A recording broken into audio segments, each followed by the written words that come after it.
And we're live. Okay. How are you doing all today? Yesterday, we had a stream where we were reacting to Bret Weinstein on his recent appearance on Joe Rogan. And that was a very popular stream. Lots of people really liked it. So I'm going to continue reacting to that video today.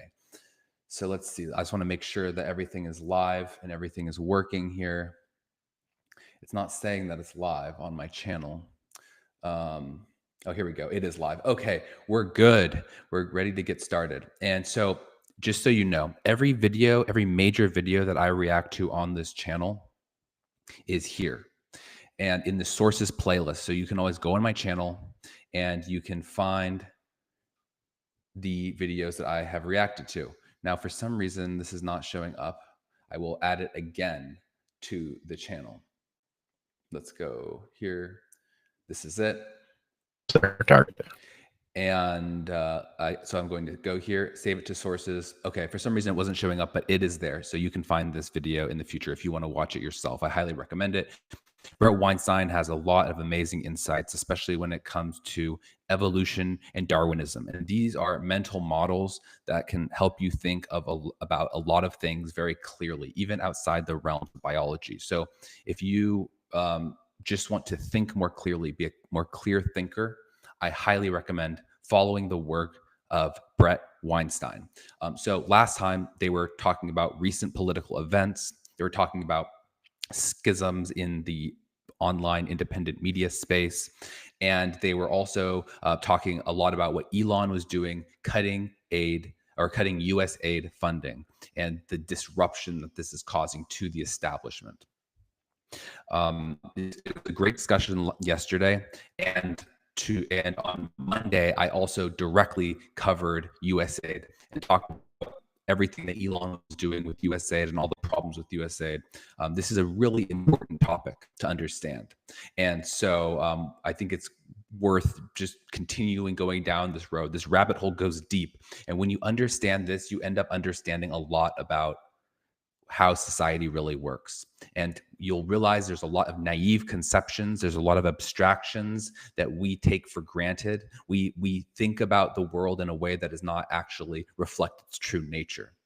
For example, I often think about how we are always perpetually at war. No matter where you are in the world, if you're a fighting age male, there is somewhere that you can go to fight and kill people for money. There is always employment for someone willing to do something like that, whether it's for the military, for the police, for a gang, a cartel, a mafia. Somewhere, some group is going to take a fighting age male and employ them to those ends. That is on every corner of the earth. You cannot be a professor in every town. There's not a university in every town. You cannot be a doctor in every place. There's not the infrastructure, and there's not even people at every place, every corner of the map. But what you can do is you can always be a soldier.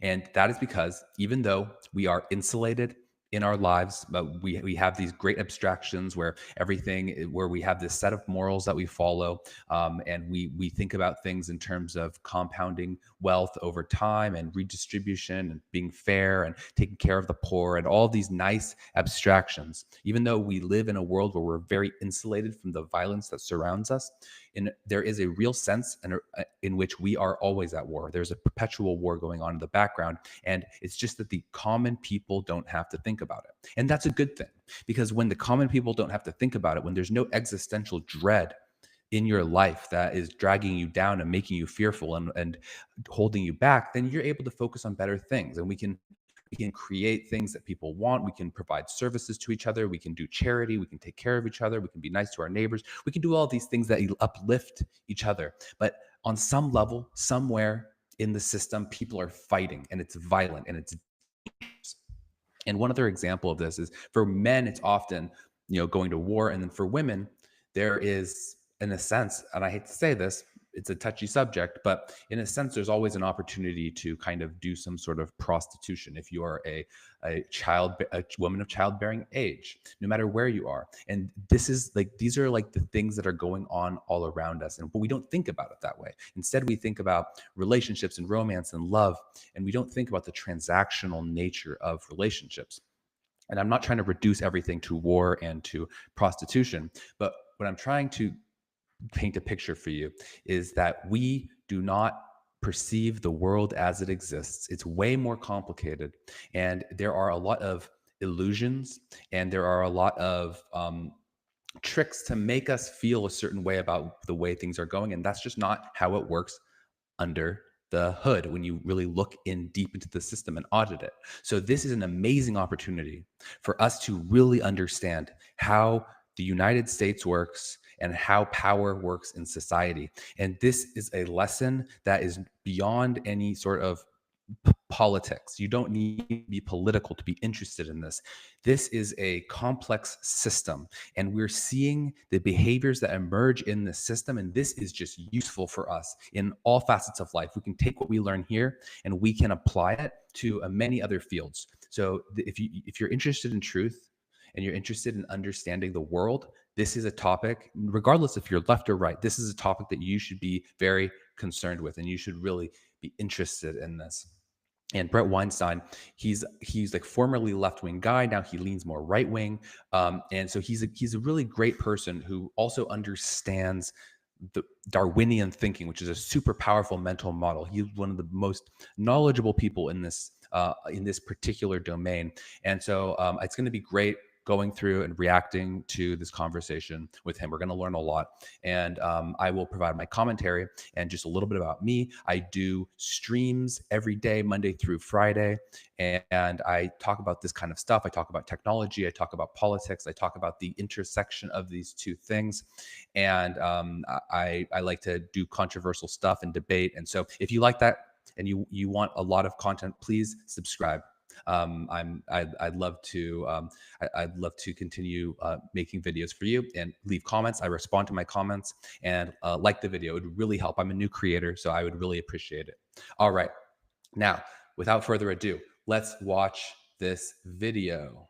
We're starting from where we left off last time, but honestly, I do recommend going back and watching that. It was good, but you don't need to. We're going to start fresh as if you haven't seen anything.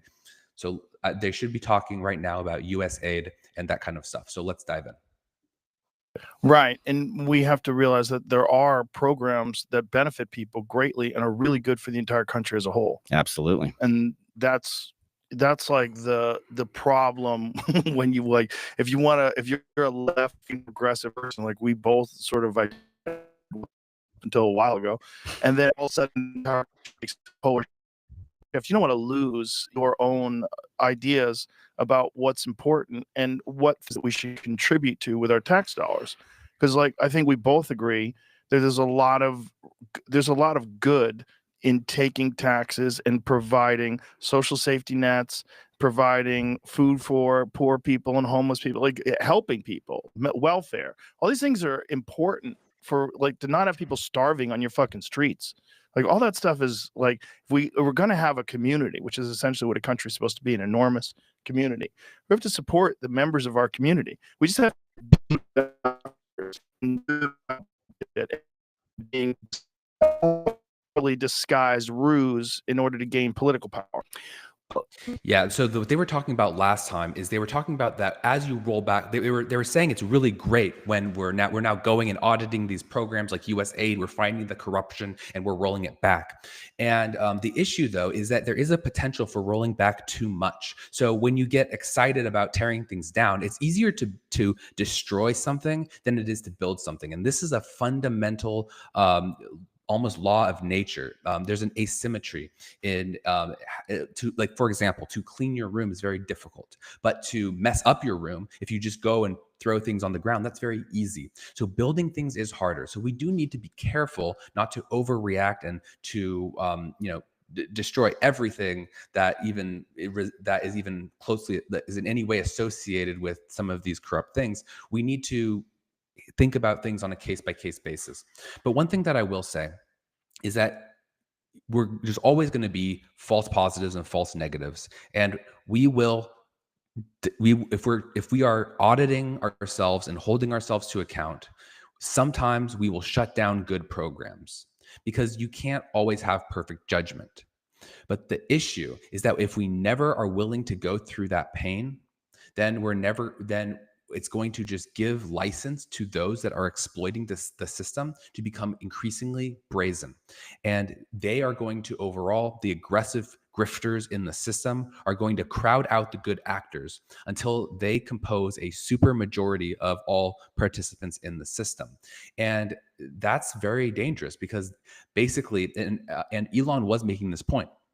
Elon on Monday or on Sunday, when he gave a spaces called Doge and Mars, where he interviewed a senator and had Vivek Ramaswamy on there, and he was talking about his work auditing USAID, he said that USAID is not like an apple with a bad worm in it. USAID is like a bowl of worms. There's almost nothing salvageable there. And that's also what Mike Benz, who's an expert on USAID, has been saying as well. There's almost nothing good about USAID. We even though there may be one or two good programs, we really need to be aggressive in not enabling the grifters to succeed. We have to hold them accountable. And in doing that, in the long term, we're going to actually make the good programs robust. So we have to cut things, and then we have to evaluate and see from there, maybe we need to reinstantiate some of these programs. And it's going to be a long battle. Every time you let your guard down, people will come in and take advantage of you, and they will leech off the system. If you're not paying attention, if you're not being strict and holding them to attention, that's what they're going to do. And so it's a tricky thing. There's no right answer. But anyway, I wanted to catch you up on where this conversation was. So let's continue listening to what they're going to say.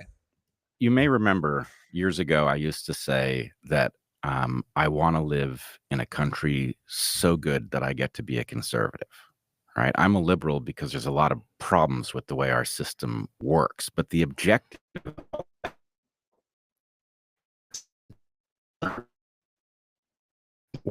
in which everybody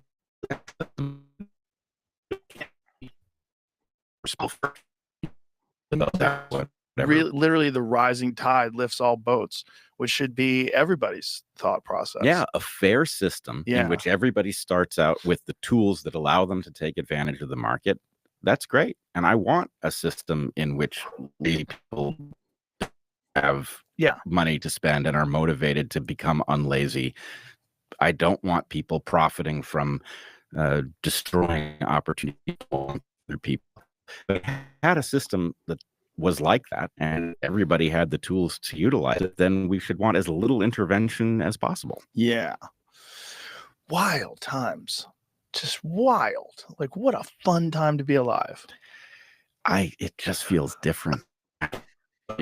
I don't know what's coming, but it's at least delightful not to know what to think. Yeah. Right. The cynicism that was required to understand what was going on 2 months ago is now no longer required. You actually have to think about what you're told is coming down the pike and think, well, I don't know, is that a solution? Is it a negotiating tactic, or is it a solution that's actually being proposed, and would it work? And like, are we taking over? Okay, so it seems like we're going to get into Israel pretty soon. This is going to be a bit juicy. I'm interested to see what they think about this issue. I just wanted to comment on what he was just saying. And essentially, it is absolute. First of all, like being his point about wanting to be a conservative is a good point. Like, if you want the system to be in a place where you want to conserve the system because it's working. Unfortunately, though, the world is constantly changing and the environment is constantly changing. So we are not in a stable environment. So what really needs to happen is we need to oscillate between being more progressive and radical and conservative. And there are times for both of these things. And it's interesting at this moment in American politics, where actually the people who are called conservatives, aka Republicans, they are actually radical change agents. And in a sense, the left wing, they're usually not called conservative, they are the ones that are trying to conserve institutions.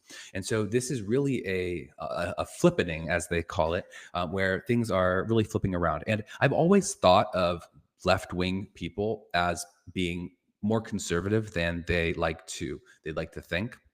Like, for example, communists what they want to do is they see all of these businesses like factories and organizations producing goods and services, and they are hyper conservative in that they want to just take a snapshot of the market, and then they want to redistribute that and have that owned by the workers.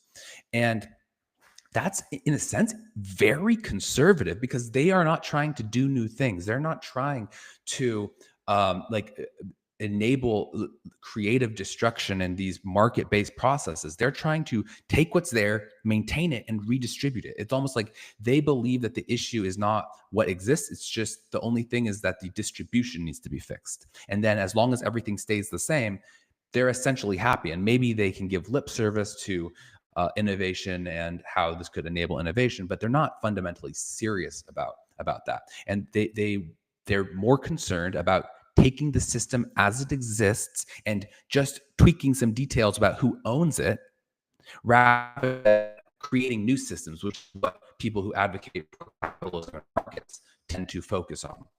So there always, I think, has been something very conservative about the left wing. But at this point, the Democratic Party is actually a very conservative party in the sense that they are advocating for the existing institutions to remain in power. So let's see what they have to say about Israel and Gaza and Trump's new actions there. It's just a bullshit marketing ploy. Like, what is this, like some negotiation tactic with Israel? Like what? Because like the look on Netanyahu's face when Trump was talking about taking over Gaza, it was like, what? You could see his face. He was just like, what the fuck are you saying?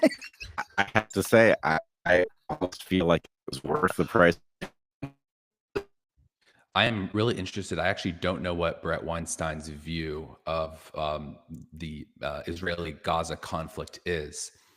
I think he's certainly going to be very sympathetic to Israeli and Jewish people, being Jewish himself, but he seems to not be a fan of Netanyahu, which is pretty common among the Israeli population and among Jews. So let's see what he has to say. Face. Yeah, like, look, you want to let us in? Oh, you want? Oh, okay, we're gonna set up bases there, and instead of, someone was describing this on Twitter, instead of a response time to any action Israel taking days, it takes minutes. Well, I am not a fan of Netanyahu's, as you probably know.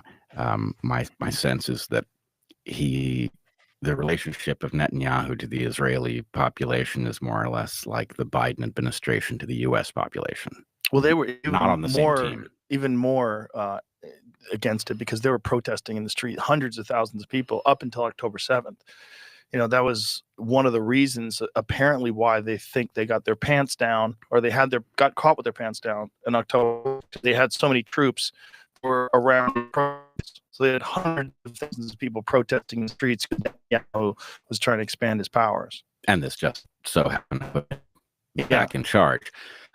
I see him back on his heels.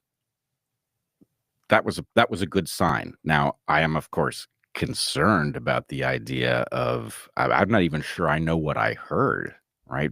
We're going to make Gaza into... It's going to be the released. That was a pretty good... I thought it was an interesting press conference. I did watch this press conference. First of all, I don't agree that that Netanyahu was necessarily upset. He actually seemed at certain points very happy with the results. So I do think that, yeah, there was this moment where Trump said that the United States will own Gaza, and he said some things along those lines.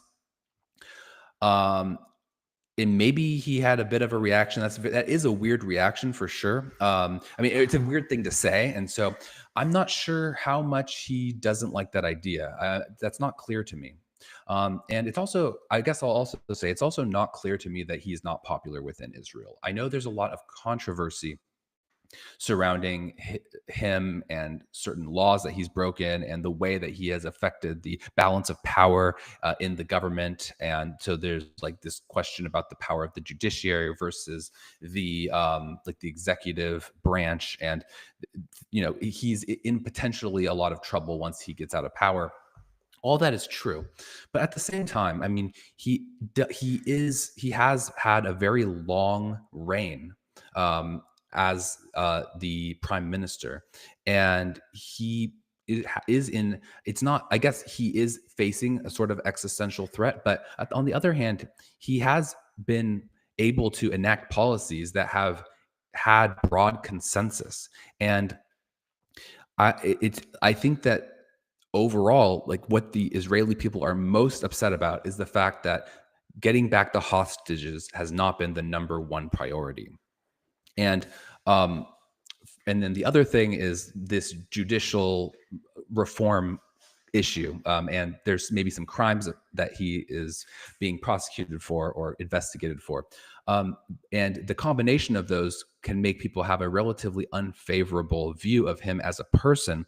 But I don't think that fundamentally his governance is unpopular, since he has been able to build a stable coalition around and based on his actions. So I think he's for the most part, the way he is governing is decently popular, since despite all of these personal issues that he has, he's had an ability to seize and keep power.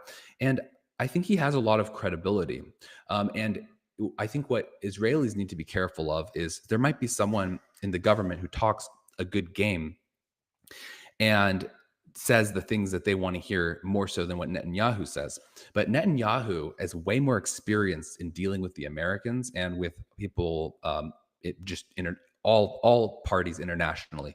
And to some extent, I think it is wise for Israelis to trust in his judgment and how he prioritizes various things. Now, I'm not saying I agree with that as an American, but I'm saying from an Israeli perspective, I don't know if getting rid of Netanyahu actually will make them happier. Maybe they'll get someone who will tell them something they want to hear, but I'm not sure that in terms of the goals that they have as a nation, I'm not sure that they're going to find someone who's more effective at actually executing on getting there. So let's continue listening.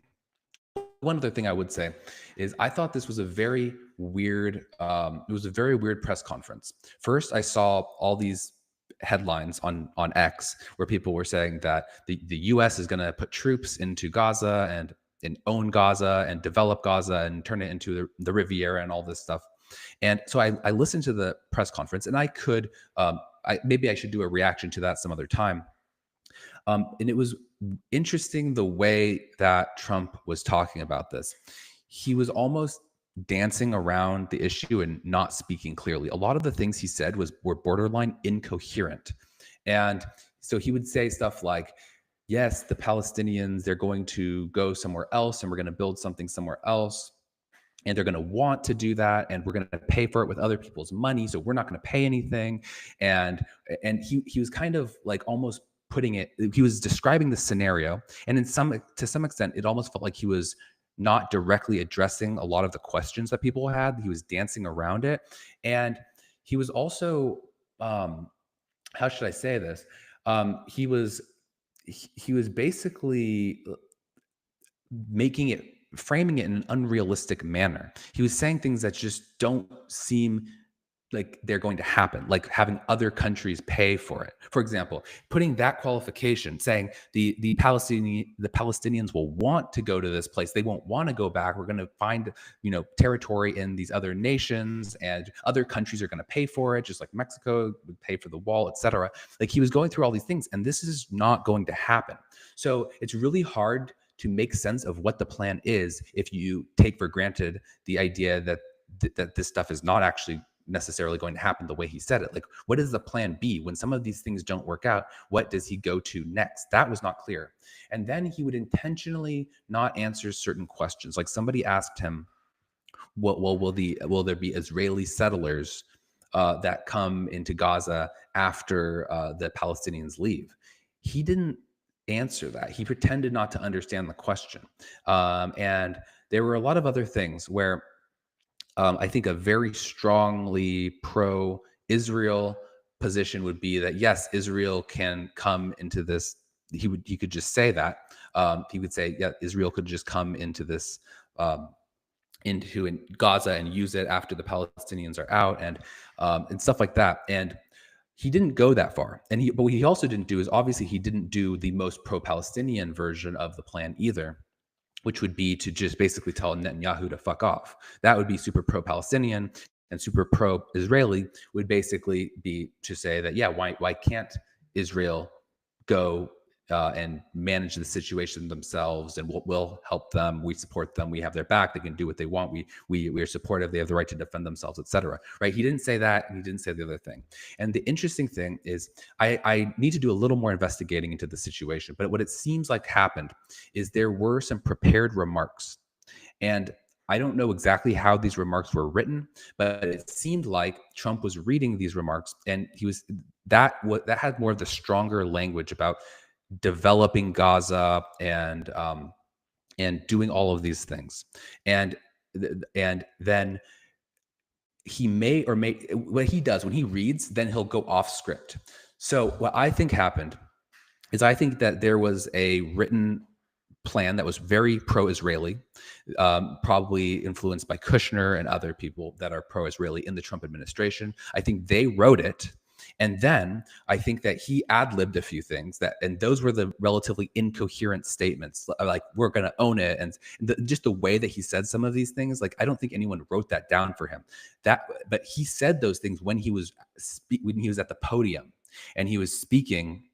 And so I think it was a mixture of basically the pro-Israeli people in his administration preparing pro-Israeli remarks, plus his ad libs, which is what everyone's focusing on. But then when you actually hear the 100% off the dome, like improvised press conference where he and Netanyahu were sitting in front of the press with no script, and the press were dynamically asking questions, he was walking this back to some extent, and he was couching it in a lot of qualifications and terms, and also maybe being intentionally vague at times. So it really is, I really have no sense for where his head is at. He's obviously not very pro-Palestinian. He is relatively sympathetic to the Israelis, that is clear, but the degree to which he is supportive is definitely a big question mark. So let's continue seeing what their take on this is. Good impression. The Riviera of the Middle East. What a crazy time. And just to see all these politicians freaking out, that is amazing too. It's really. And one thing I also want to say is that Trump is in a very precarious position right now. He's trying to get his nominations for his cabinet approved, including a lot of foreign policy related ones, and his special envoy to the Middle East, and all of this stuff. And and the Israeli coalition is very powerful in terms of influencing Congress. So you would expect him at this time to talk a relatively pro-Israeli game relative to what his actual position is going to be. He will be better off over promising Israel right now and getting their support, and then maybe perhaps, under delivering for them. That would be his optimal strategy if he wants to have results. Like, after this, he doesn't need them really, but right now he still needs them. He needed their support and their money in the election, and he needs them to help him get through his nominations. If Netanyahu was strongly against them and the Israel lobby put their full force against his candidates, it would absolutely destroy him. Because also, there's a very, very strong Democratic opposition. He's not going to get a lot of support from Democrats this time. He needs the full Republican coalition behind him at this time.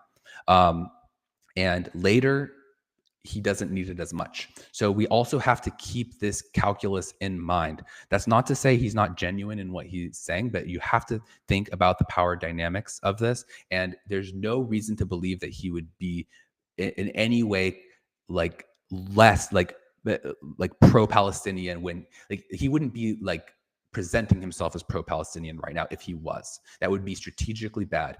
You could argue that maybe he is 100% accurately describing his true position. That is totally possible, but the incentive is to actually exaggerate his support. And the other thing I'll say is, it's interesting Steve Witkoff, very unpopular amongst pro-Israeli, pro-Zionist people in politics. Then there's this guy, what's his name? Something Domino. I don't remember what his first name is. Chris Domino, something like that. Anyway, this guy, he is part. He's part of he's a Middle East advisor to Hegseth, who is already confirmed. He also is relatively skeptical about Israel. So these are choices that a lot of pro-Israel people in our government do not like, and there's a vicious attacks going at them right now.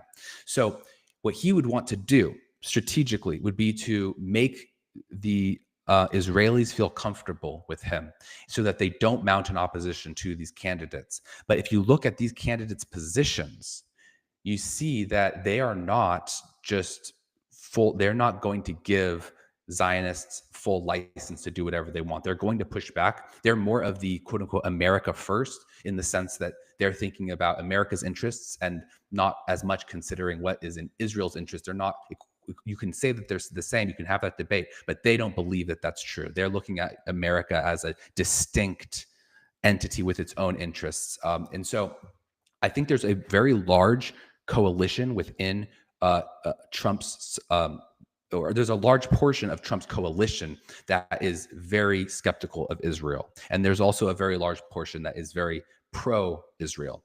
And there's a constant power struggle in the background about that. But anyway, the point that I'm trying to make is there have been signs that Trump is not super pro-Israeli, and the incentives would make it so that he would talk a very good pro-Israeli game at this exact crucial moment while his nominations, particularly his nominations for the Middle East, are going through the approval process. And that's a process in which the Israeli lobby has a lot of influence. So if like this could be a bit of a masterstroke in the sense that he can get his candidates through, and he can basically get people to approve of these candidates, even if they otherwise would be relatively against the positions that they hold.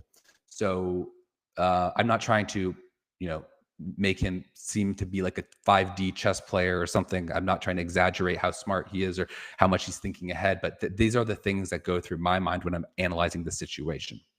Let's continue listening. Really amazing. It's amazing to watch. It's amazing to watch all these left-wing people suddenly. Bernie Sanders making a post about how Donald Trump is trying to silence independent media was the wildest I've ever seen from a politician. Independent media, CBS, edited, make it a good point.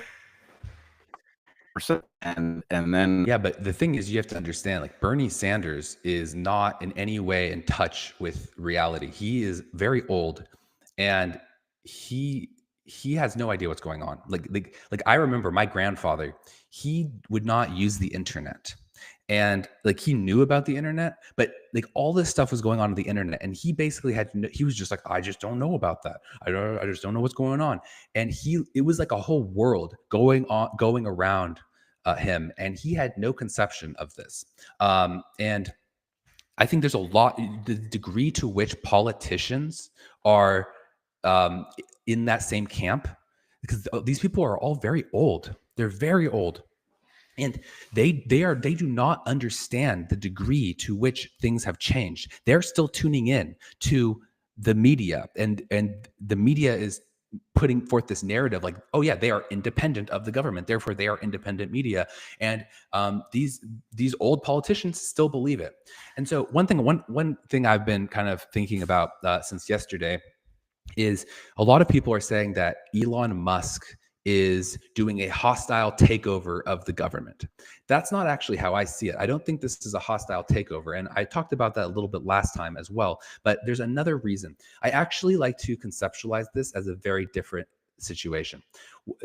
This is succession. If you've seen the TV show Succession, like, think about how there was this old patriarch who runs this business, and then he has these kids, and basically the whole show is about these kids trying to take from him like take the mantle that he had as the leader of this business and own the business and run it and do a good job. And ultimately in the show, there was basically no competent kids. All the kids were just buffoons. They were idiots. I mean, there's a famous scene. I love this scene where the father says, "I love you" to his kids, but you are not serious people. And they would just spend billions of dollars. They would be stupid, emotional. And this, I do believe that this is a recurring theme that happens throughout history, in that people are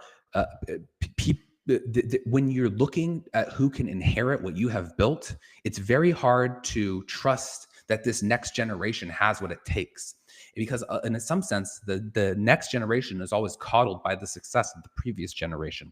And so I don't even think I saw the finale for Succession, but I think what happened is the kids didn't have control. And I think that some other corporation purchased them. There was this young tech entrepreneur who was much more competent, who ended up buying the business.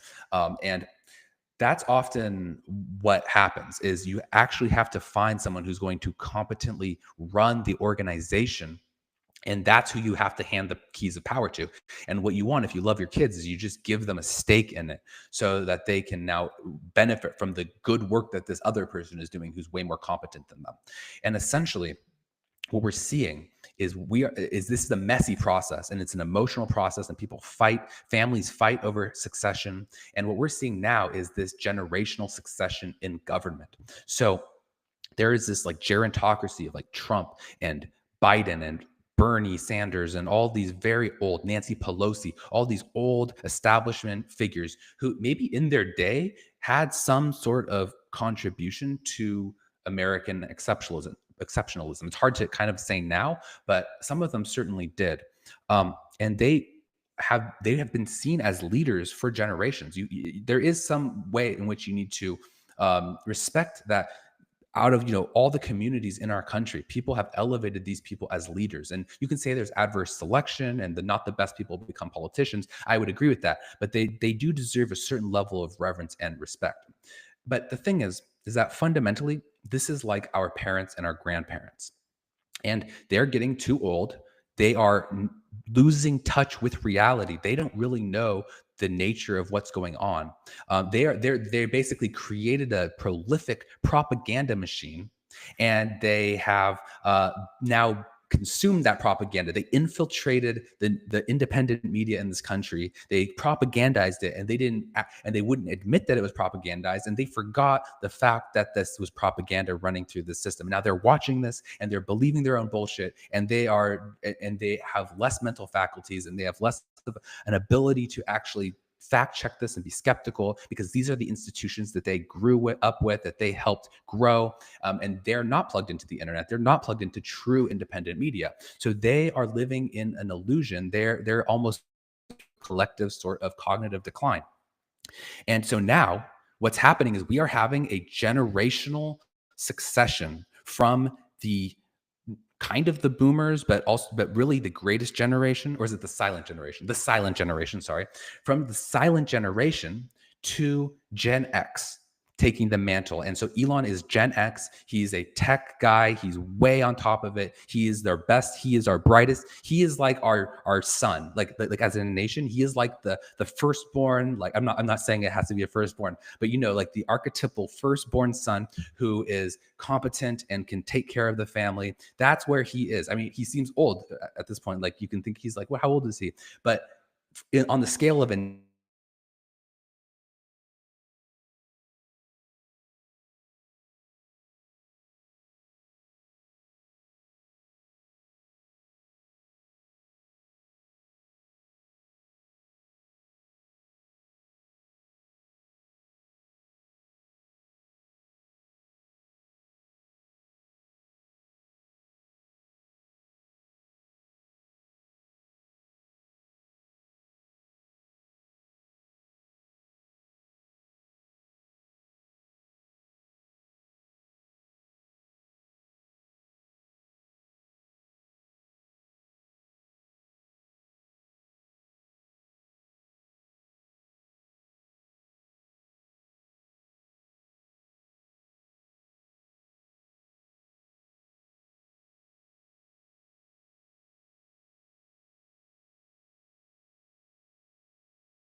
Somehow I lost connection, but I'm back.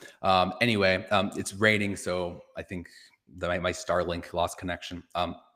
Anyway, sorry about that. But the point is there is a generational succession going on. And there is always a struggle, not always, but often a struggle between family members, those that are inheriting something that was so great, so like the American Empire, those who are now going to be, there's a power struggle for who is going to run this.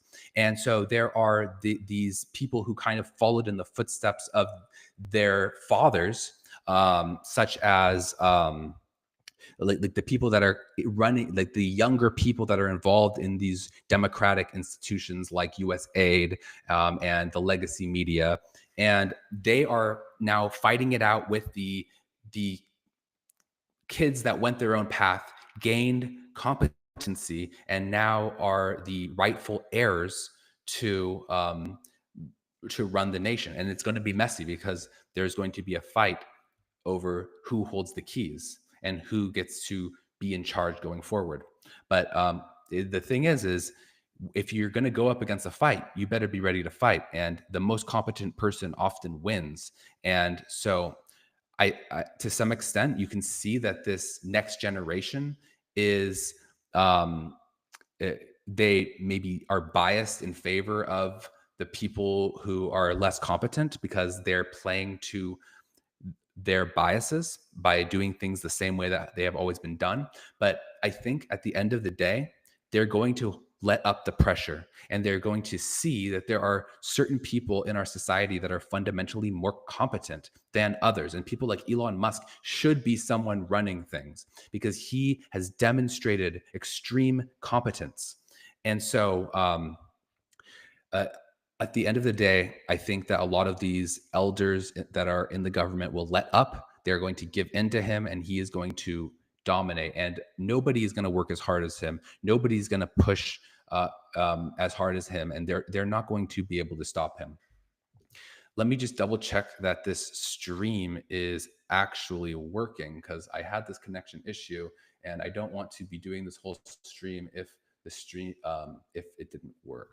So let me see. I'm just loading this here. Apologies if you are waiting. I just really don't want to. Okay, cool. It's still live. It's still going. Awesome. Yeah, it's still going. Okay, let's get back to watching. I'm going to share my screen. Give me a second.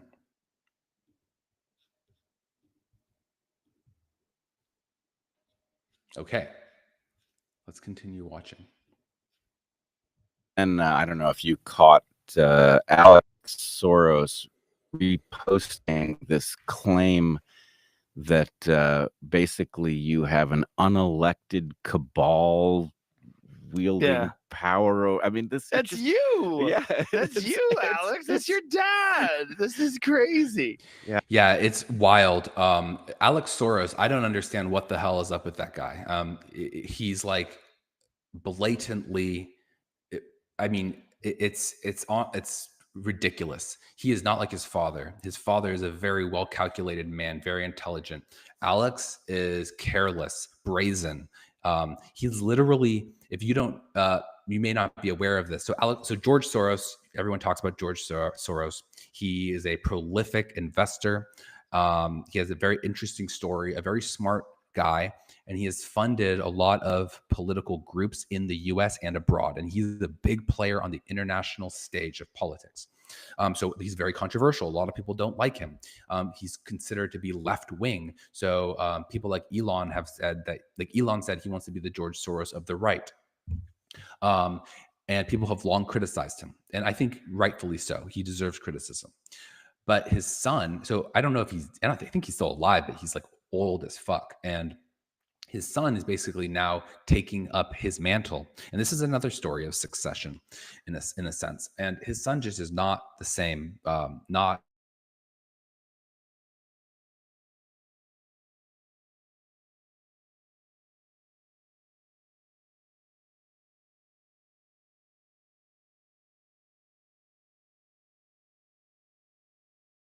and taking Jeffrey Epstein, Ghislaine Maxwell style photos where he stands with them and puts their arm around them and just like has a bunch of pictures with people. I mean, that's wild. Like that is to be doing that. I feel like that is a power play, and it's bold and it's in your face. And he's basically saying that you're associated with him now. So if he goes down, you go down. There's no other reason to tie yourself publicly to all these people and put all these other pictures out there. Nobody does that. That's not a thing, especially if you're rich and you're a billionaire. You don't need to be associated with these lowly politicians and world leaders and stuff. Like these people are going to be in and out of power in no time. The only reason you do that is because you are using them as a shield. And maybe that's not true. Maybe he has better intentions. It's possible. It's totally possible. But guess what? Given the perception that people have about this type of a thing post-Epstein, it's probably just a bad idea. You're putting yourself in a category with Epstein. I don't know why he's running this playbook. It is a horrible idea. I mean, he's putting a target on his back. He should be much more modest and much more quiet and be more like his father, in my opinion.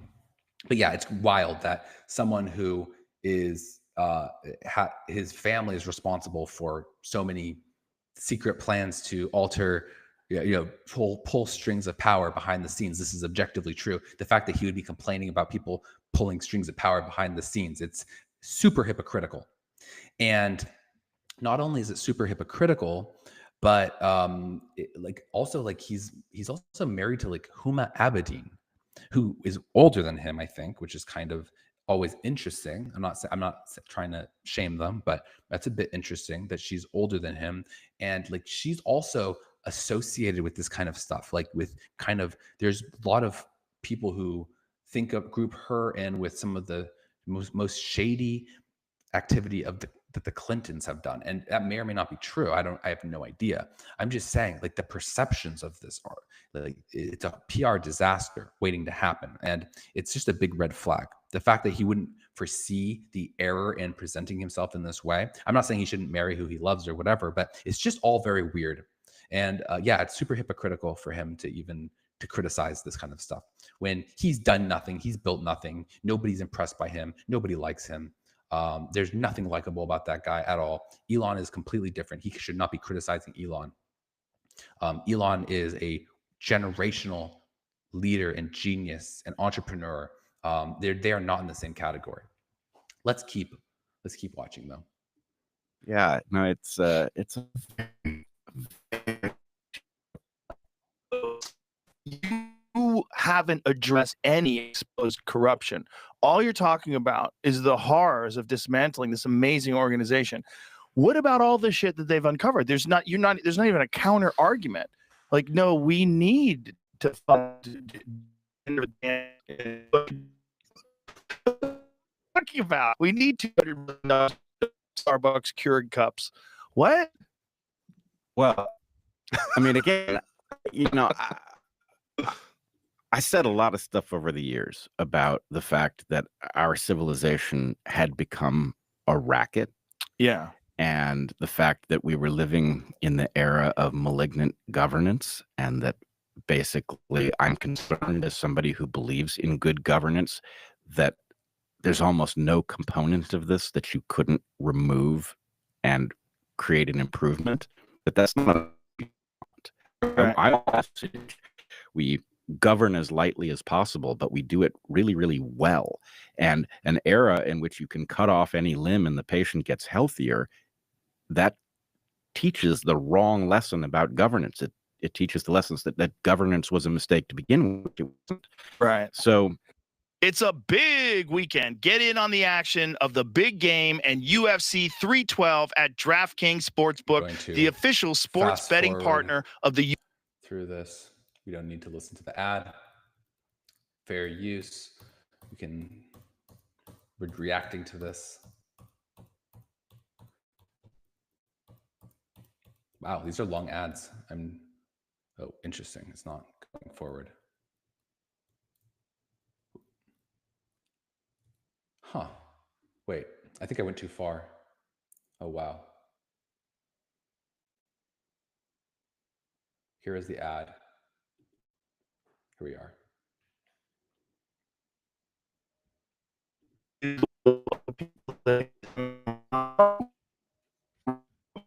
Because it was just the only way you could win was you had to do for the people. Do things that were bad for the people. People realize you're doing a great job and keep electing you. Oh, wait, no. Well, sorry, let's I muted be this on honest accident. about what the conservatives had right How do from I the unmute it? that only competition solves.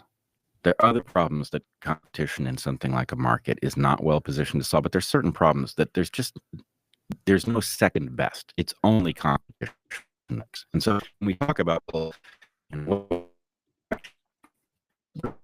idea of fact checking, what you want is a vibrant, independent journalist sector in which people spot the story, articulate the story in the most intuitive and accurate way, outcompete those who do a worse job, so that over time what we get is journalism that you can't fool, right? And that it reveals to us which government programs actually work, even if they don't sound reasonable. Here's what's really going on behind the scenes in this program, right? And then journalism that exposes any kind of fraud. And I don't know about you, but as I was watching confirmation hearings, my sense was that the Elizabeth Warrens and the Bernie Sanders were dinosaurs who do not understand that the Earth has just been hit from outer space and that they don't live in the world that they are so used to. That their corruption was immediately apparent. And they're not used to that. They're used to having a whole phony journalistic layer that covers for them. Right. And that layer is gone, and the American public is awake, and it's angry, and rightfully so. And now it looks at Bernie Sanders, who, I remember the first time you and I spoke, you and I had both been Sanders supporters. Yeah. And now to see that same guy going after Bobby Kennedy, and, the feeble excuse, well, what if Bobby Kennedy becomes the head of HHS and people don't have access to prescription drugs? And it's like, dude, I just lived through COVID. It's not obvious to me that they wouldn't get healthier if they didn't have access to prescription drugs. Do you realize how corrupt those companies are and how nonsensical their science is? The science that says that you actually get better if you take a statin based on some metric in your chart, right? So I'm not arguing. And ostensibly, Bernie Sanders and Elizabeth Warren are supposed to be skeptical of corporations. And yet here they are basically playing defense for pharma. And it's very interesting. It's a very interesting, this is such a good observation by Bret. And as I was saying earlier in the stream, I don't think they even realize what is happening with USAID. I don't think they even realize. And the reason is because they are consuming media from a source that is only talking about the problem of Elon Musk dismantling it, and they're not addressing the elephant in the room, which is the corruption. So, just think about this for a sec. Remember when Trump was getting elected, or there was an election, it was Hillary Clinton versus Trump, and there was information that was negative about Hillary Clinton that was on WikiLeaks. And they said, oh, this was Russians hacked into the DNC or something like that. They made some reason. They didn't say it was false. They just talked about how the process was bad for getting the information. And then that's all they said. They didn't even say what the information was about. And then again, when he was against Biden, there was the Hunter Biden laptop. And they said, oh, this is Russian disinformation and all this stuff. Now, that was more legitimate because that was actually disputing the truth claim of this, of the Hunter Biden laptop. So when they said, "Oh, the Hunter Biden laptop is Russian disinformation," what that implies is that it was false, like it was fake data, fake news. It was untrue, and that's a much better defense rather than just saying, "Oh yeah, this is truly what the emails of Hillary Clinton said." However, it was the reason we have it is because Russian hackers got it. And so don't worry about it. I mean, it's like, well, what did she say? I mean, I get what you're saying. We shouldn't that's not good if they did that. But I mean, now that we know, we need to take this information into account. And so the reason that excuse worked at the time is because basically if the media refused to go any deeper, they just said, yeah, there's something that Russians did and it's just bad. And that's what happened. We're not even going to cover this. We're not going to tell you what was in it. Don't even worry about it.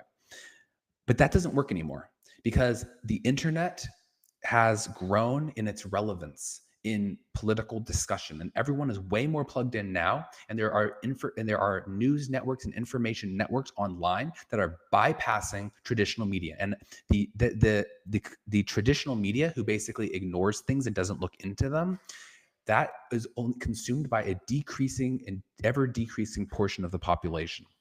But if you are consuming this media, you are basically hearing this narrative. Can you believe Elon Musk, this fine organization, USAID, Elon Musk is shutting it down. This one billionaire is going in and having these kids do this, and they're shutting all these things down. It's horrible. They're just focused on that. And they're like, look, this one kid said something racist one time, and Elon he was not elected. And they're just putting all this spin on the process of an audit. And that's not addressing the actual important topic, which is what was discovered by the audit: an insane, immense amount of corruption and embezzlement and money laundering. And they're not even talking about it. So if that was your only source of information by this situation,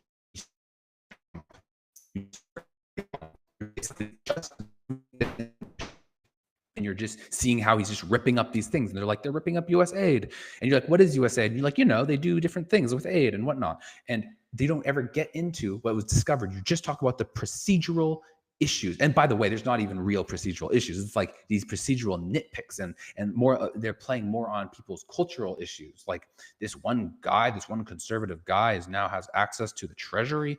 And they're just putting these like stupid, inconsequential, rhetorical points on this, and just kind of getting people outraged and saying, look, he's being hostile to these people. This is so disrespectful. And they're just kind of talking about everything other than what was discovered, which is an immense amount of corruption. I mean, if you were to reveal, you would think that journalists would want to get to the bottom of a situation in which the greatest unveiling of corruption ever has occurred. Like, this is one of the biggest events in terms of exposing the systemic corruption in our system ever. And you would think that journalists would be interested in that. But it turns out they're not. They're not interested, and partly because they're funded by it, and partly because a lot of this information, even though a lot has been revealed by Elon, a lot of it already was available, and they already weren't interested in it. And the independent media, though, the true independent media, which is online, they are. And so everyone who is actually in touch with reality, who is plugged in, they are seeing the world in a way that's much closer than it really is. And people like Bernie Sanders and Elizabeth Warren, these are senior citizens. And I respect old people. I want to be clear. A lot of people are like boomers, blah, blah, they don't get it, blah, blah. Like, I do not agree with that. When there's an older person, I don't care how educated they are. I don't care what their background is. I don't care how successful they are. I respect their insight, because I look back at my life when I was younger, and I was always a bright kid. I always knew a lot of facts. I was studious, and I had a lot going for me, but I was very naive. I lacked a certain degree of wisdom in understanding how the world works and what is really going on. And with age, you gain wisdom and perspective. And so I respect that. So I'm not merely dismissing people because they're old. I am not.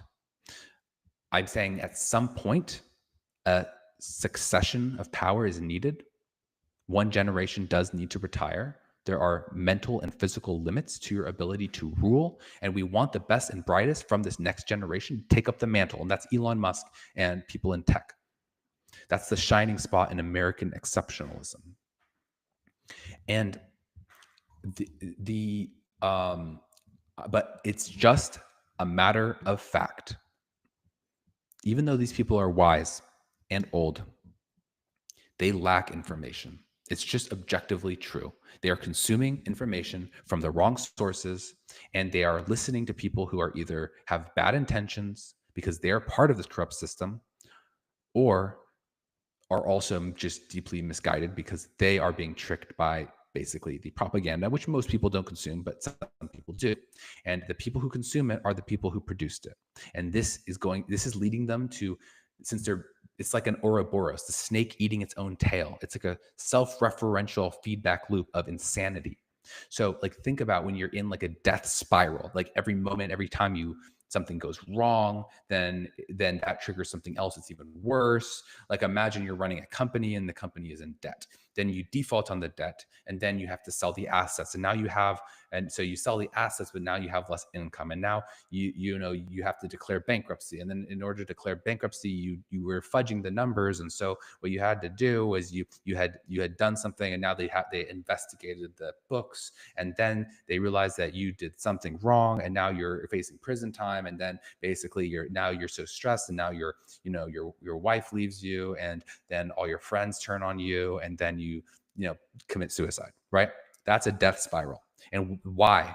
Because it's a negative feedback loop. The pressure of one thing going wrong cascades down into the next thing going wrong. And then the pressure of that going wrong cascades to the next thing. And it's it's a Ouroboros. It's a snake eating its own tail. And the snake will go, it'll eat, it's like yum, yum, something to eat. It starts eating its own tail, and then it consumes itself. And it's deadly. And so that is what's happening. The institutions in power created media.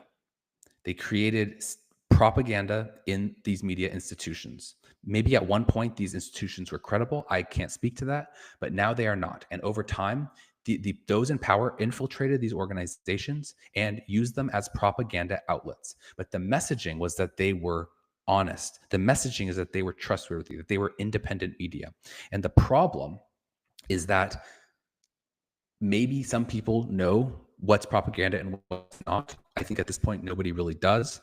But a lot of new people, it's not an explicit thing that is communicated. So the next generation of people come in to this system that is set up to propagandize, and now they actually believe the narrative about it, and they believe what it's saying. So they are not, they're almost not like immunized against this propaganda, because they're not even aware that it is propaganda. And it's not like if you're the one doing the propaganda that you can just go out and tell people, hey, don't believe this is propaganda, we're just saying this for the people. I mean, that would be a very evil admission. Most people will not say something like that. So even those that know what is true and what is false, they are going to hope that nobody finds out, like that because you would have to be in on it to know for sure and have credibility to speak to the degree that it is propaganda. And if you were to admit that to someone who was an opponent, that would put you in jeopardy, in legal trouble. And you really, what you want for people to actually buy it. So you just have to double down. And so you can see the position that people are in. And basically we have these leaders who buy the narrative hook, line, and sinker. They only consume this one information diet. They fall for the propaganda, and then they support the propagandists. So they basically are feeding in more propaganda to the propaganda machine, and then they're listening to the propaganda machine. The propaganda machine is then telling them to bolster the propaganda machine. And they're becoming increasingly at odds with reality. And there's no incentive for somebody to break this cycle.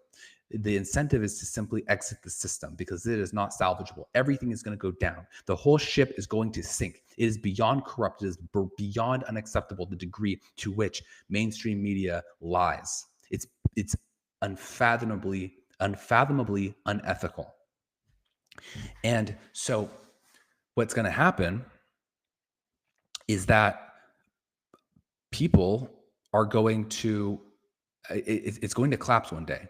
And they're what the people that work in these organizations are people who are willing to go along with it. They're sycophants, they're useful idiots, and they are people who actually believe it and either don't investigate or they're the truth, or they're good at lying to themselves, or they themselves are ignorant in many ways, or maybe they're just dumb. And they are not the most competent truth-seeking individuals in society. Those people have exited the system. Those people don't even mess with the system, except for ones that are very, very deeply cynical. But I wouldn't, like, just as like a pro tip, if you're a cynical, smart person who sees the truth and you want to harness this for your own ends, don't do that. This is just like a pro tip. I don't judge you for your Machiavellian aims. Like, all power to you. I wish you the best. But don't bet on a losing horse. It's over. It's collapsing. This is a loser. Don't go in on it. Don't associate yourself with it. You're bright. You have potential. Go do something that's going to be a winner. Like, just don't follow bad money. Don't put more, like, just don't be dumb. Okay. This is over. Stop trying to make it work. Just get out before everyone else. If I was involved in this shit, I would be getting out yesterday. I'd be like, see you guys. Bye. Like, think about Enron. There was this one executive who was in on all the scandal, but I don't remember the story, but basically he left early and he married some stripper in Hawaii or something like that. It was a weird situation. And I don't think he got prosecuted because he wasn't, it was just hard to kind of connect the dots to him because he was there in the past and not currently. And they were just basically going after the people at the time that were in the core team. And so get out now.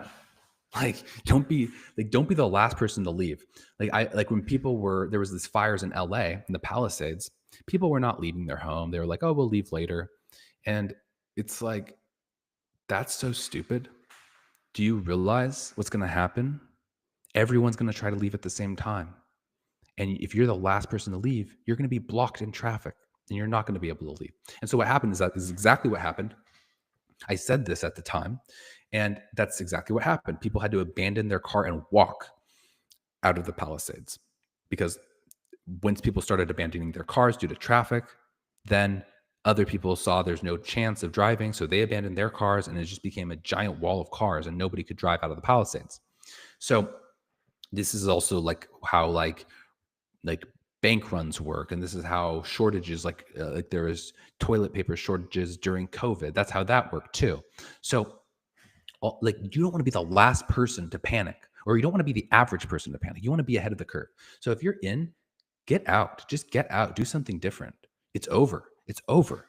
And you know what? If you're the last one standing, you're going to be the sucker. You're going to be the fall guy. The savvy people will get out before you. And you are going to be left holding the bag, and they're going to say, hey, Bernie Sanders, why are you still defending this? We all know it's corrupt. You're corrupt. We hate you. And that's how public attention and public opinion will turn. And it's not too late if you're involved in this stuff, if you're backing these institutions, if you're basically opposed to Doge and this anti-corruption agenda. It's not too late. It's actually still early. It's a good time to give up the fight. There's no chance you're going to absolutely destroy your credibility because you are on the side of fraud and lies and abuse and embezzlement. It's just a fact. It's just a fact. This is not even an ideologically driven thing. And this is not a judgment. Like, we are born into this world. There is a system, and we participate in the system, and we do what people say. We don't think about it. I don't judge you. I don't judge you at all if you're involved in this. I really don't. You're probably a very good person, but my advice to you is to give up. Stop fighting. You're going to lose. At the end of the day, lies are not sustainable. When you build lies, you say a lie, something goes wrong, you have to make another lie to cover up that. Something goes wrong, you make 2 more lies, and you make 4 more lies. It all builds, and it becomes a house of cards, and it's just not defensible. And what you're doing is you're antagonizing people. And they say, what is the saying about don't throw stones from a glass house? Something like that. He who is, I don't know, whatever. You know what I'm talking about. You're in a glass house. If you're throwing stones at people who are behaving morally, ethically, even if everyone makes some mistakes, not everyone's doing perfectly, but if you're trying to hold people to a perfect standard and penalizing them for just living their life because they're against you politically, then when they hold you to that same standard, and if your ducks are not in a row, let he who is without sin cast the first stone. It's a losing recipe. And you know what happens when you hold political power and you push things too far and you're corrupt and you're part of an unstable regime? You know what happens? At some point when it falls apart, you don't want to be the person who's in power at that time. Let's just say that you don't want to. And believe me, I will not be the one who is a revolution.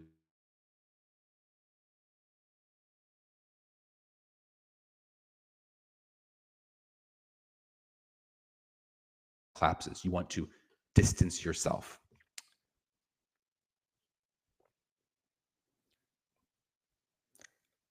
Okay, I am having a lot of connection and technical difficulties.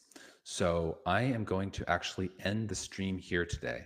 But thank you everybody for watching. I really appreciate it. Remember, I'm a new channel, so I really appreciate your comments and likes on my videos. I do videos every day, Monday through Friday. I do over an hour live.